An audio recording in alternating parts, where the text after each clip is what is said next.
এর আগে যদি শেষ হয়ে যায় তাহলে আমরা আরেক কাজ শুরু করবো, যে আপনি চলে দেখেন আপনি কত করে শেষ করতে পারেন, এবং আপনারা যদি ভালো করেন তার জন্য পুরস্কার আছে।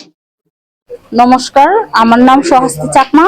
দীঘিনালা সেনাবাহিনীর উদ্যোগে গ্রামীণ নারীদের আত্মকর্মসংস্থানের লক্ষ্যে পদযাত্রার শুরু হলো 20 জন নারীকে নিয়ে।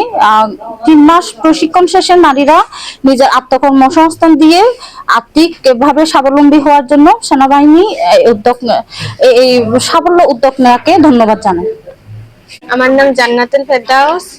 আমি সেনাবাহিনীতে থেকে যে সেলাই মেশিনের প্রশিক্ষণ পাইতেছি, সেটা থেকে আমার আর্থিক মানে চলার জন্য যে কাজটা শিখাই দিতেছে, ওটা থেকে সাহায্য পাওয়ার জন্য সেনাবাহিনীদেরকে ধন্যবাদ। আমি দীঘিনালা সেনাবাহিনীর জন এলাকায় সেলাই মেশিনের অংশগ্রহণ করেছি। আমি আশা করি ভালো কিছু শিখে আর্থিকভাবে স্বাবলম্বী হতে পারবো। আমি সেনাবাহিনীর উদ্যোগে যে সেলাই প্রশিক্ষণ প্রশিক্ষণ হচ্ছে, সেখানে একজন প্রার্থী।